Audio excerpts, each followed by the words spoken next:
Jeshi la Polisi mkoa wa Kusini Pemba napenda kuwajulisha wananchi wote wa mkoa huu kwamba hali ya ulinzi na usalama kuelekea uchaguzi mkuu wa mwaka huu wa 2025 umeimarishwa. Hivyo wananchi wote wenye sifa na waliojiandikisha kupiga kura ifikapo tarehe 29 mwezi wa 10 wajitokeze kwa wingi kwenda kupiga kura kwenye vituo vyao walivyojiandikisha ili kutekeleza haki yao ya kikatiba.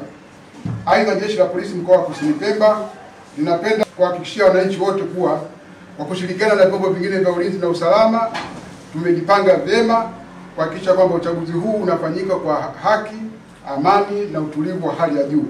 Sambamba na hilo, Jeshi la Polisi mkoa wa Kusini Pemba linatoa wito kwa wananchi kuwa kama kuna mtu au kikundi cha watu kinapanga au kitajaribu kufanya uvunjifu wote wa amani, basi Jeshi la Polisi lipo tayari kumshughulikia kwa mujibu wa sheria.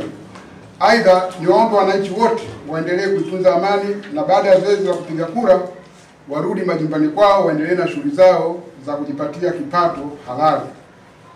Pia waendelee kushirikiana na Jeshi la Polisi kutoa taarifa juu ya vitendo vyote vyenye kuashiria uvunjifu wa amani na kutokubali kutumiwa na watu wachache wanaotaka kuvuruga amani ya nchi yetu.